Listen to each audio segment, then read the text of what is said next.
नमस्कार। एसी गुरु के YouTube channel में आपका स्वागत है।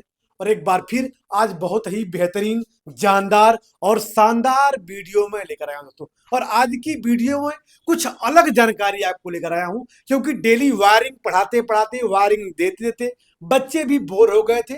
तो हमने सोचा कि आज कुछ बच्चों को अलग जानकारी दी जाए। तो आज की वीडियो में मैं क्या बताने जा रहा हूं दोस्तों, तो फाइनली मैं आज की वीडियो में आपको हम ये बताएंगे कि स्प्लिट एसी जब पूरी तरह से बंद रहती है, मतलब एकदम से कबाड़ा होती है, तो उसको स्टार्टिंग में हम क्या करते हैं कि उसको चलाया जाए। मतलब ए टू जेड स्प्लिट एसी एक पूरी तरह से बंद है, उसको जीरो से लेके, स्टार्टिंग से लेके आखिरी तक पूरी कार्य प्रणाली के बारे में आपको बताएंगे कि आप स्टेप बाय स्टेप उसमें क्या करेंगे कि आपका सिस्टम सही हो जाएगा दोस्तों। तो सबसे पहले आप किसी भी स्प्लिट एसी के पास आप जाइएगा।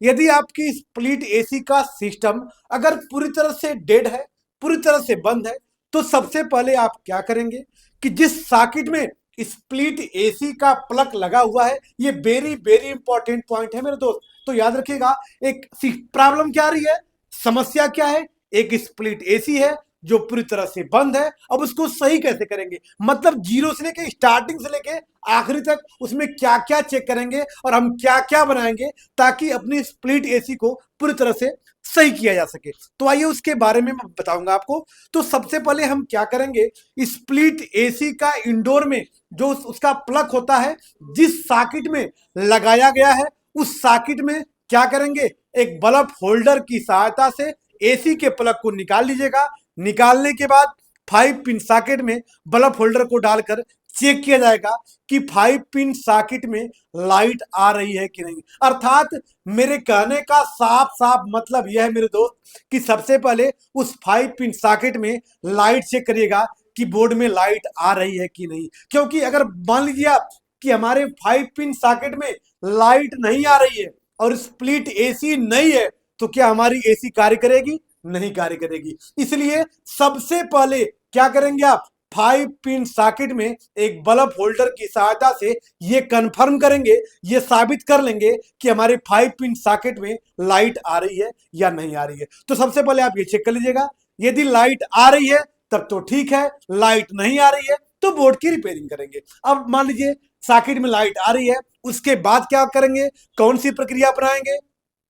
तो मान लीजिए हमारा 5 पिन सॉकेट सही था, उसके बाद हम एसी के मेन लीड को चेक करेंगे। अब एसी की मेन लीड मतलब क्या होती है, जिस लीड के द्वारा, जिस तार के द्वारा 5 पिन सॉकेट से लाइट हमारे एसी तक जा रही है, उस वाले तार को चेक करेंगे, उस लीड को चेक करेंगे, उस केबल को चेक करेंगे। तो कहां से चेक करेंगे, कैसे चेक करेंगे, फिर वही बल्ब होल्डर का आवश्यकता पड़ेगी आपको। उस बल्ब होल्डर की सहायता से क्या करिएगा, एसी का प्लग खोल दीजिएगा। कहां पे, 5 पिन सॉकेट में खोल दीजिएगा। और बल्ब होल्डर की सहायता से जहां पे लीड का तार जहां पे जाकर जुड़ा होगा, बल्ब होल्डर के दोनों तारों को वहीं पे रख के चेक कर लीजिएगा कि सॉकेट से लीड के माध्यम से पीसीबी तक लाइट आ रही है कि नहीं आ रही है। यदि पीसीबी तक लाइट आ रही है तो लीड हमारी सही है, लाइट नहीं आ रही है तो लीड हमारी खराब मानी जाएगी। तो यदि मान लीजिए लीड खराब होगी तो लीड को बदल दीजिएगा। अगर लीड भी सही है, सॉकेट भी सही है, तब क्या करेंगे दोस्तों, अब उसके लिए क्या करेंगे हम, आइए उसके बारे में आपको बताते हैं।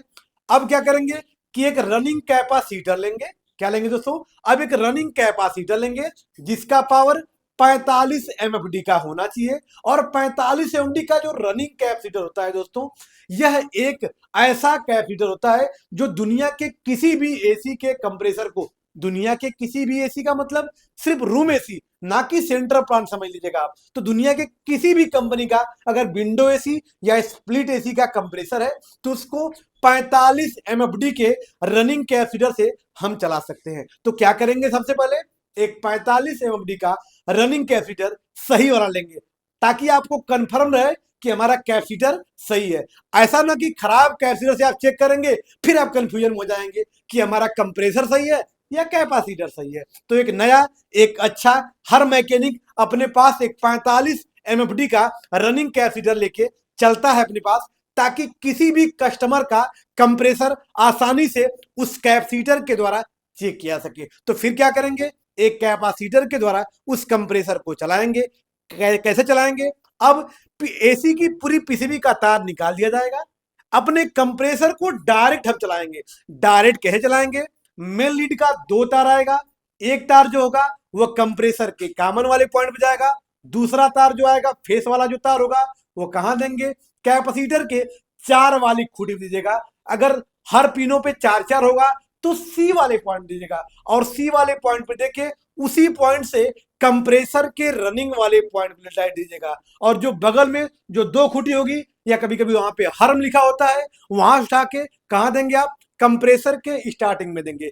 तो इस प्रकार से अपने कंप्रेसर को लाइट देकर हम चलाएंगे, मतलब अपने कंप्रेसर को हम डायरेक्ट स्टार्ट करेंगे। पीछे की वीडियो में आप लोग हमने बताया भी था कि कंप्रेसर को डायरेक्ट स्टार्ट कैसे किया जाता है। तो आप कंप्रेसर को डायरेक्ट स्टार्ट कर लीजिएगा।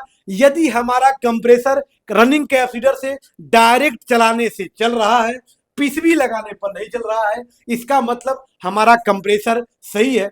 पीसीबी में शिकायत है तो पीसीबी के लिए पीसीबी को निकालेंगे और पीसीबी कारीगर को देकर अपनी पीसीबी को सही करा लेंगे। तो ये रहा मेरा एक स्प्लिट एसी के डेड सिस्टम को सही करने का तरीका। तो यदि मेरी वीडियो आपको अच्छी लगी हो या मेरे चैनल पे आप नए हैं तो चैनल को फॉलो कर लीजिएगा, लाइक सब्सक्राइब और बेल आइकन दबाना न भूलिएगा, ताकि ऐसी ऐसी छोटी छोटी बेहतरीन जानकारियां यदि अपलोड हो तो सबसे पहले आप तक पहुंच सके। फिर मिलते हैं नेक्स्ट वीडियो के साथ, तब तक के लिए धन्यवाद।